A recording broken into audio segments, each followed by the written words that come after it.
Hello students, we are explaining chapter number 2 class 4th EVS that is the air। आज हम air के बारे में पढ़ेंगे कि एयर क्या होती है। आपकी बुक के जो पेज नंबर 7 पर ये चैप्टर है एयर। आपको मालूम है कि all living thing have some basic needs. जितने भी लिविंग थिंग्स हैं उनकी बेसिक नीड्स क्या है। हम भी लिविंग थिंग्स हैं, हमको किस किस की नीड्स है। हमको एयर की जरूरत होती है, वाटर की जरूरत होती है और फूड्स की जरूरत होती है। तो ये हमारी बेसिक नीड्स है। बट अगर फूड नहीं मिलेगा, without food we can live few days. अगर फूड के बिना हम कुछ दिन तक रह सकते हैं। Without water we can survive for few hours. Water के बिना हम कुछ घंटों तक रह सकते हैं। But without air we can't survive even for few second. Air के बिना हम फ्यू सेकेंड भी नहीं रह सकते, ये आपको पता ही है। So we can say that air is one of the most important natural resources for human life. Air जो है वो बहुत ही इम्पोर्टेंट रिसोर्सेज है ह्यूमन लाइफ के लिए। विदाउट एयर हम फ्यू सेकंड भी लाइफ नहीं कर सकते। ओके, अब एयर क्या है।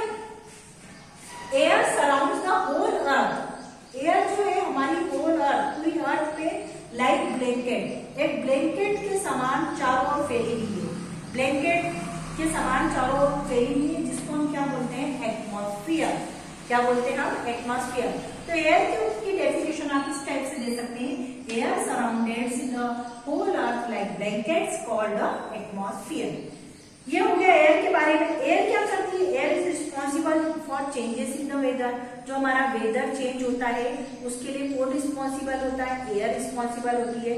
It makes atmosphere warm and cool.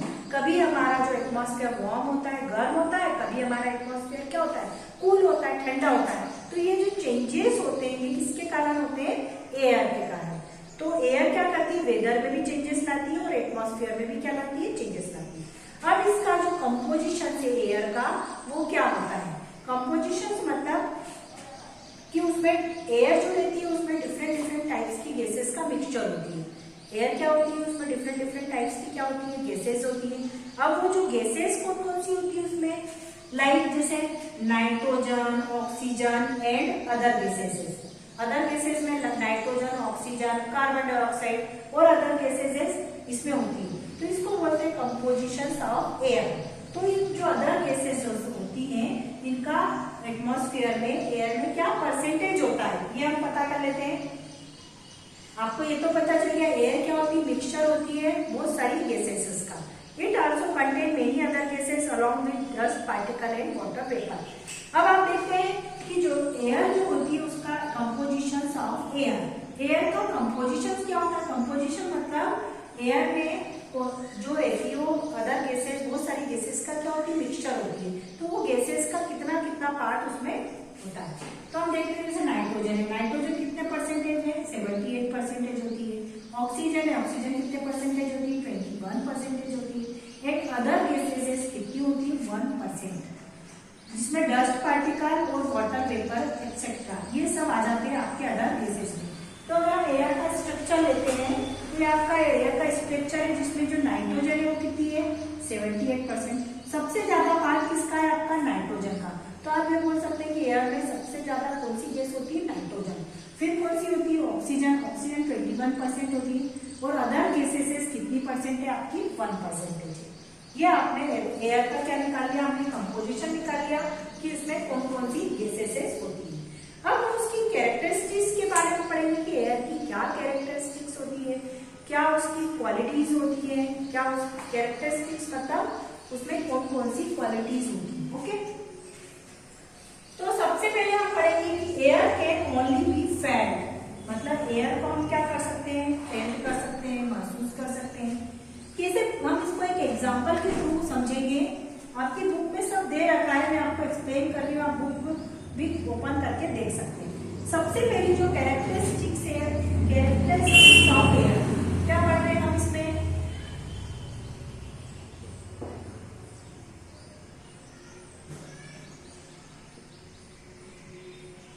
Characteristics of air. Air की कैरेक्टरिस्टिक्स पढ़ेंगे हम।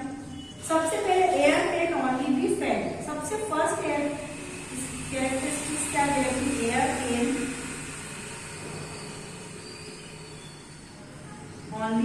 fed. अब air can only fed if we take a straw, हमने एक स्ट्रॉ ली, स्ट्रॉ जिससे हम कोल्ड ड्रिंक पीते हैं, आपने देखी होगी प्लास्टिक की एक स्ट्रॉ होती है, and blow it from one end keep our hand at the other hand. Suppose मैंने एक स्ट्रॉ ली, एक स्ट्रॉ है, मैंने यहाँ पर ब्लो करा, इसको फूंक मारी और यहाँ पर मैंने इसको पॉइंट को दबा दिया, प्रेस कर दिया. तो हम क्या देखेंगे, we can feel air coming out from our mouth. हम देखेंगे कि हमारे माउथ से जो एयर आ रही है वो हमारी फिंगर पे हमको क्या हो रही है, फील हो रही है. ओके, तो इस टाइप से आप इस एग्जांपल को करके देख सकते हैं. तो इससे आपको पता चलेगा कि ये air can only be fed. अब उसके बाद आपका एक और सेकंड एग्जांपल है, air occupies space.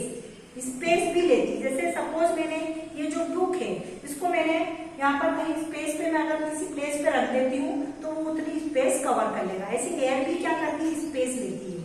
When we feel air in balloon, अगर हम बलून लेते हैं उसमें एयर को फील करते हैं तो इट इंक्रीज इन साइज. जैसे जैसे हम बलून में एयर फील करते जाएंगे उसका साइज क्या होता जाएगा, इंक्रीज होता जाएगा, बढ़ता जाएगा. This show air occupies space. इससे आपको पता चलता है कि एयर स्पेस भी लेती है. Similarly take an empty glass. एक हमने ग्लास लिया खाली, turn it upside down and try to dip it straight into bucket full of water. फिर हमने उसको करा कि एक बकेट भरी हुई पूरी वाटर से, उसके अंदर हमने उसको डाल दिया. We see that water does not go inside the glass. अगर हम देखेंगे कि वाटर उसमें नहीं जाएगा, मतलब अगर मैंने खाली ग्लास ले लिया और उसको उल्टा किसी बकेट में पुट कर दिया, ये पूरी बकेट तो वाटर से भरी है और उसमें मैंने अगर इसको इस टाइप से उसको पुट कर दिया तो आप देखेंगे कि जो एयर है वो ग्लास में नहीं जाएगी. एयर क्योंकि उसके वाटर जो है वो ग्लास के अंदर नहीं जाएगा क्योंकि ग्लास के अंदर क्या है, एयर है. अभी ग्लास खाली है तो उसके अंदर क्या प्रेजेंट है, एयर. तो the glass is filled with air, there is no space for water to move. अगर हम जरा सा भी उसको ग्लास को थोड़ा सा हिला देंगे, टेढ़ा कर देंगे तो वाटर उसके अंदर चला जाएगा क्योंकि उसमें से एयर नहीं रहेगी. When we tilt the glass slightly, we can say that air comes out the glass in the form of bubbles. हमको थोड़े से उसमें बबल्स भी जाते हुए दिखाई देते हैं. It is proved that air occupies space. इससे क्या प्रूव होता है, एयर जो क्या करती है, स्पेस भी लेती है. ओके, ये आप एग्जाम्पल आपके घर में भी करके देख सकते हैं. आई होप कि सभी स्टूडेंट्स को ये समझ में आ गया होगा. उसके बाद आता है आपका एयर हैज वेट. एयर का वेट भी होता है. अब आप बोलेंगे एयर का वेट कैसे होता है, आपके बुक है उसकी, आप अगर आप बुक देखते हैं तो उसमें एक फिगर बना हुआ है बलून्स का. उसमें उन्होंने 2 बलून्स लिए हैं. आप देखिए इसमें 2 बलून्स आपको शो कर रहे हैं, ये इस टाइप से. ये 2 बलून्स है आपके. Take 2 balloons, blow in air them and tie them on the either side of stick. मतलब 2 बलून्स हमने एक स्टिक में उसको बांध रखे. 2 बलून्स लिए, उसको एक स्टिक में हमने उसको टाई कर दिए. Tie a thread and middle of the stick and the hold the thread in your end. अब हम क्या करेंगे, we find that end of the stick and tie same level. मतलब इनका लेवल सेम है. आप देख रहे हैं ना, इनका लेवल कैसा आ रहा है, सेम आ रहा है. पर जब हमने एक बलून जो लिया उसको क्या करा, उसको हमने खोल दिया, उसका जो टाइट कर रखा था उसको खोल दिया. तो हम क्या देखते हैं, weight on both the side are equal now. Burst on one balloon. अगर एक बलून बस्ट हो जाता है तो the air escape from the balloon, it become lighter in weight. मतलब बलून एक अगर बस्ट हो गया तो इसमें से एयर चली गई, ये लाइटर हो गया और ये क्या हो गया, हेवी हो गया. ये क्या हो गया आपका, हेवी हो गया. तो this prove that air has weight. ये क्या जो पिक्चर से ये क्या प्रूव कर रही है कि एयर में क्या होता है, वेट होता है. The air escape from the balloon, it become lighter in weight. As result the empty balloon goes up and the balloons with air moves down. जो एम्प्टी बलून्स था वो कहाँ चला गया, ऊपर चला गया, और जिसमें एयर थी वो कहाँ आ गया, नीचे आ गया.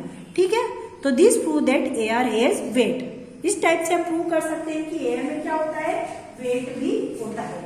ओके, आई होप कि सभी स्टूडेंट्स को ये समझ में आ गया होगा. इसके बाद के लेक्चर में मैं आपको यूजेस ऑफ एयर एक्सप्लेन करूंगी.